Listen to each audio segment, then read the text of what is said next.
Hi everyone, today we have a new video review, and as you can see, this time we are going to talk about fresh release from Miniart, and this is quite a large model because it's a 135 scale StuG 3 Ausf.G, and here we have the Alkett production from October 1943, and this is interior kit as it's shown here, so it means that we will get also some of the interior parts included out of the box, so it might be handy for some diorama ideas. It might be also useful in case you would like to open all of the hatches, so it won't be just an emptiness inside.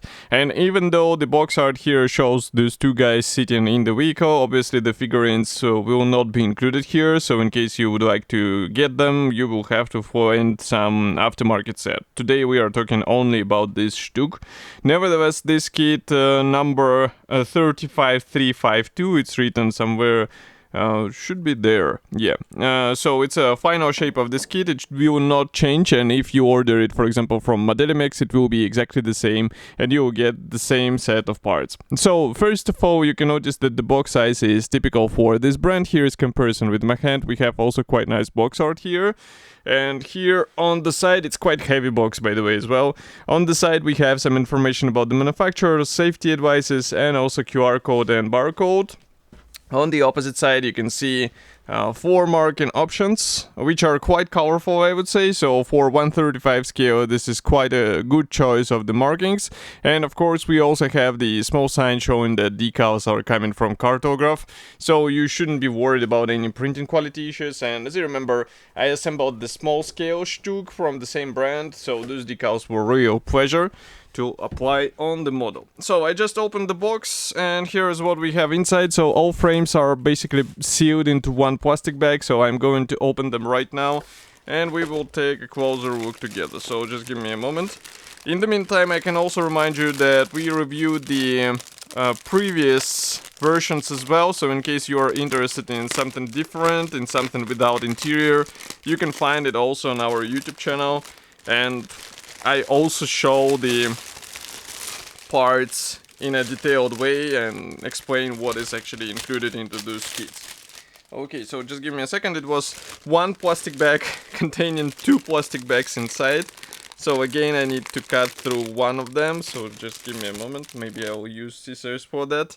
In the meantime, I can also explain that this is relatively new kit, so that's why Miniart keeps releasing the various versions. And well, StuG itself is quite, I would say, versatile version of this vehicle, especially the third one.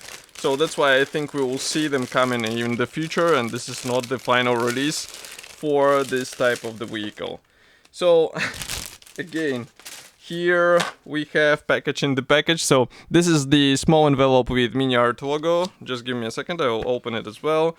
And of course inside we have the PE frets. Those are unpainted PE frets, and one is dedicated to the Shurzen and another one is dedicated to the various external elements which will be used in the assembly, so they will be also handy. And of course in 135 scale such upgrade will be noticeable, so that's why I always say do not underestimate those things. They are definitely a good bonus to have without paying an extra, and in 135 scale they actually bring some noticeable changes.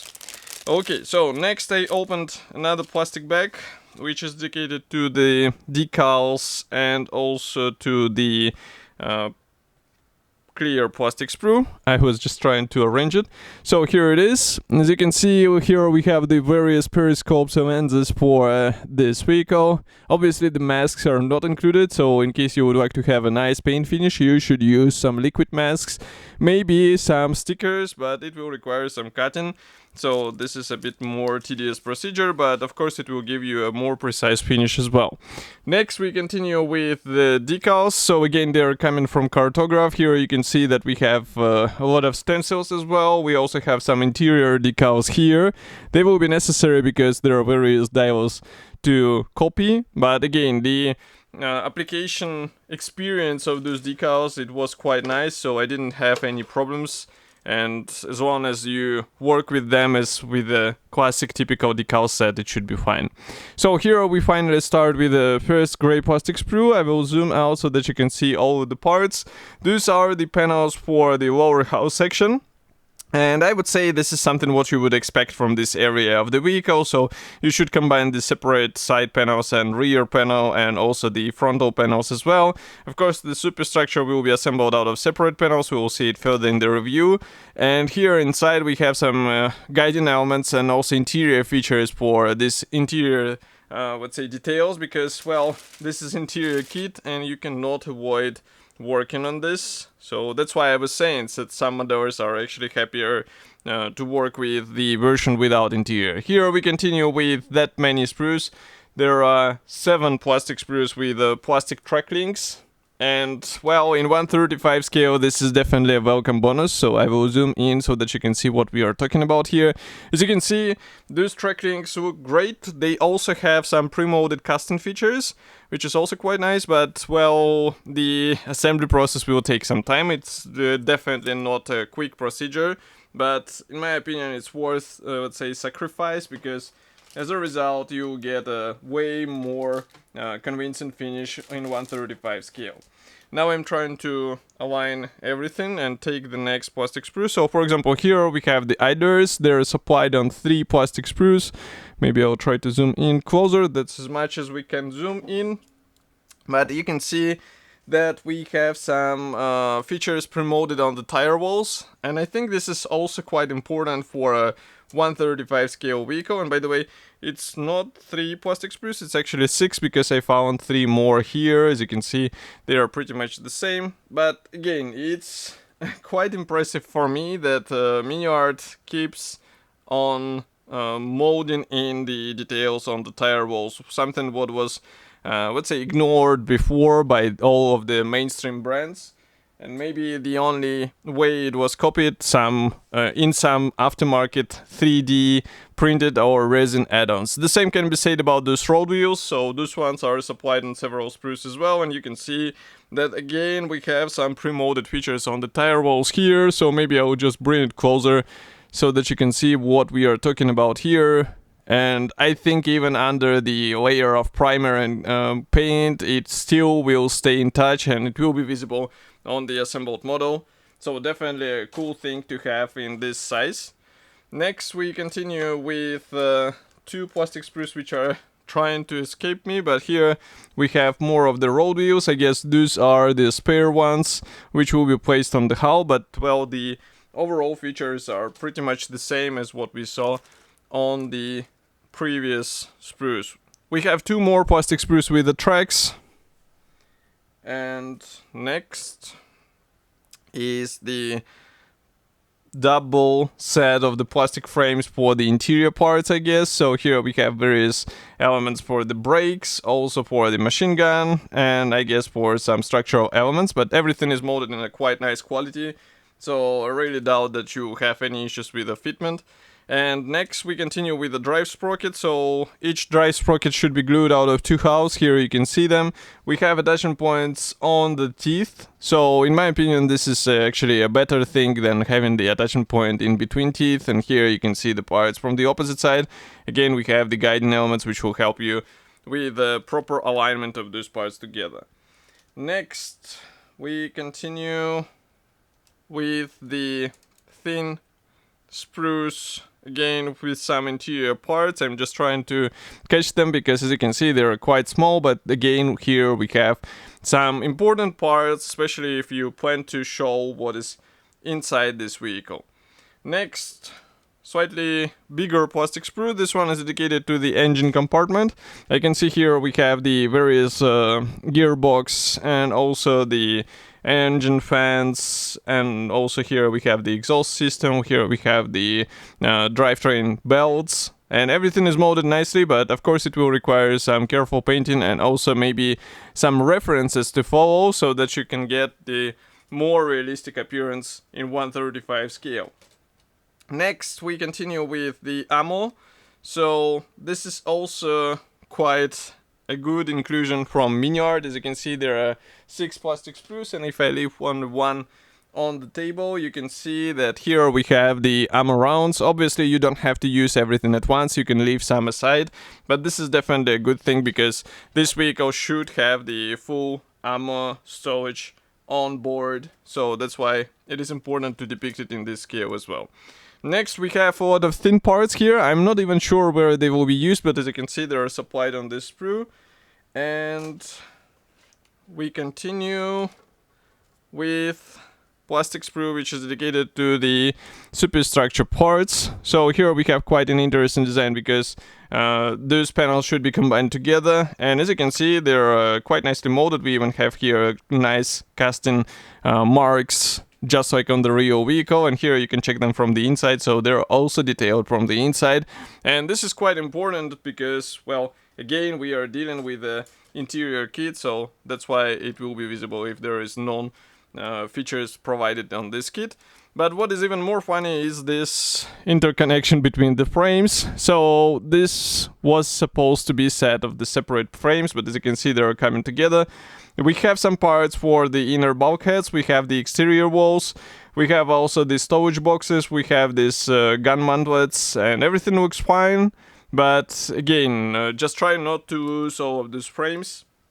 So Miniart is quite famous for their amount of the frames, and here you can see the perfect example, let's say. So just give me a moment, I will try to open the next plastic bag where we will see the rest of the plastic sprues and also check how the fighting compartment is copied, because we saw only few parts from this area, and it will be interesting to see how others are depicted here. So just give me a moment, I'm trying to open it. It's sealed in a quite interesting way, and well, it requires a bit of imagination to open it. Okay, so what do we have here? We do have some Pioneer tools as far as you can see. So if I bring closer, these are actually the engine parts, but Pioneer tools are coming on the next frame here, and you can see them closer, maybe like that. So overall molding quality is as good as what we saw before, but maybe it would be worth spending some time on the engine and also opening it up somehow on the assembled vehicle, because otherwise it would be a shame just to hide it inside. Next, we continue with the, again, connection of the plastic sprues. So here we have the special brackets for the shorten. We have the rear, let's say, panel for the engine bay. As you can see, all of the hatches are molded separately, so you can try to open them if necessary. Again, some Pioneer tools and also side skirts, which are molded as a single piece parts as well. And they're nicely detailed from the opposite side as well. So this is, I think, really important feature, because some manufacturers just skip on it because it's not visible on the finished model, right? Next, we continue with the fighting compartment, I would say, elements, because here we have, for example, the driver's seat parts. We also have some elements for, let's say, adjusting the main gun position. I can see the bulkheads, and again, a lot of pre-molded features. So be careful with this. Maybe it's worth finding some reference book which will show you the more detailed description on how to paint this or that area of your StuG. Next, we continue with more parts for the engine. So the engines on Miniart kits are usually very detailed, so I guess this one is not an exclusion from this rule, but you should keep in mind that it's something what will require let's say, displaying on the assembled model, so that's why you have to have some plans on how to expose it. Next, we have some parts for the main gun, so of course it would be strange not to have them. And maybe for the main gun, I would also recommend to find some metal barrel, even though I think here we get the plastic one-piece metal, not the metal, but one-piece barrel for the main gun, but, well, metal part is always better. So here we continue with a lot of thin parts. These are mainly external elements as far as you can see. We even have the separate periscope. And keep in mind that not all of them will be used, so that's why it is important to pay attention that you are actually installing the right version of the element, because you can end up with a different version part on your StuG. Next, we continue here with some of the suspension parts, drivetrain parts, and also suspension arms are here, which is quite funny because, well, they are not movable, but probably it's possible to somehow adjust the position so that you can use it for placing in some diorama scenes.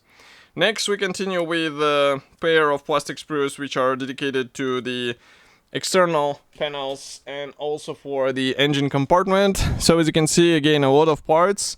And this is quite funny that Miniart stopped printing the parts count on their kits because, well, as you can see, it should be quite crazy in this one, for example. Next, we continue with the stowage boxes, separate hatches, and some, again, bulkheads which will be installed inside. Here you can check them from the opposite side. Everything looks cool, and I think for out-of-the-box features, this is definitely a cool thing to get. Next, we have more interior parts for the drivetrain and suspension. I think this one is exactly the same sprue as we saw, and this one is slightly different because we have here some of the links and connections for the drivetrain. But that's not all, because we have also the separate plastic sprue with the main gun muzzles or muzzle brakes. As you can see, they're assembled out of several parts, but they are one piece. I mean, this main body is a one piece and the frontal section is molded separately, which is quite cool. And in case you plan to stay with the original plastic main barrel, it will be quite a good addition to the overall appearance. Here we continue with another, or actually the last gray plastic sprue. As you can see, again, a lot of drivetrain elements. We have also some of the radio equipment. We have the floor for the fighting compartment. And, well, if we flip over, I guess we will also find the guiding elements on all parts which should be joined together. So this is also quite important because it will just speed up the assembly process. Next, we continue with assembly manual. So this one is quite thick, and frankly speaking, I was not expecting such a thick brochure because I'm used to get a bit thinner books, let's say, from Miniart. Nevertheless, here you can see the short list of the features. No parts count, as I said before. We have first two marking options depicted here, and those are quite colorful, so it might be a good option, actually. Next, we continue with the parts map. So Miniart does not show which parts will stay untouched. So as you can see, you have to pay attention because some parts are supplied in several options. And assembly process starts with the fighting compartment floor panels. So here we install these torsion bars. We also install the first bulkheads for the interior. Then we continue with the gearbox. And, well, gearbox should be assembled out of several parts. There are also some PE parts involved as far as you can see. Then we assemble this ammo holder, and then we install the drivetrain into the frontal section. Then we continue with the driver's seat. We also install these fighting compartment holders. Here is the engine assembly, which will be placed in the rear side, obviously. And again, a lot of things going on here, as you can see. So definitely plan in advance how you will be painting all of this stuff, because otherwise it might be a bit tricky to get to this or that element later. And, well, this is interior kit, so that's why you shouldn't be surprised with such story. Next, we continue with sidewalls being installed. So here it will be important to check the fitment, and then we continue with this cooling setup. As you can see, a lot of drive belts installed here. That's why I'm trying to comprehend what is actually happening here. This is quite interesting construction, I would say. So again, a place to play with some weathering. Next, we continue with the air duct, and also we start working on the main gun bridge. Next, here on the page 22, we can see more parts being installed onto the main gun, and then we start working on the external features of the lower hull section. I can see also some radio stations being installed. Here we have some metal wire involved, so be ready to have it. As far as you can see, we have the length shown, and also it is the thickness written here, so you basically get all of the necessary information and you just need to copy it in a proper way. or install it in the proper way. Next, we continue with machine gun here, various hatches being assembled, so that's the superstructure getting in place.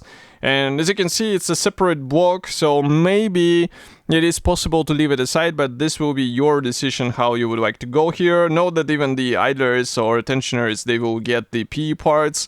Then we have here the option to open the hatches on the engine bay. And also here we install the spare track wheels. Next we continue with the suspension arms, fire extinguisher. And then we continue with the tracks assembly. So as you can see, you will have to assemble the track links by yourself. So maybe it's a good to, let's say, invent some own assembly jig. Next, we continue with Pioneer tools. Note that via Pioneer tools, you can also replace the clamps with PE parts, but this will be already your decision. And then we continue with the towing cable. Note that the cable should be sourced by you as well. And here we have some marking option specific options, assembly options, because as you can see, these are the storage boxes attached on the rear part, and some of them were featuring this large boxes on the rear section. We also have the shorten installed, and then we have two more marking options here. And one final page shows other kits from the same series, so we reviewed them as well, so you can find it easily on our YouTube channel. But as for today's kit, I think it's definitely not a beginner's kit, but some professional modelers will be definitely delighted to work with such stuff and build a really detailed copy of this fighting vehicle. So, of course, I will be happy to hear your opinion, so do not forget to write it here in the comment section below. And if you like this video, press the like button, subscribe to our YouTube channel, and I will see you in the next video review as usual. Thank you for joining me today, and bye.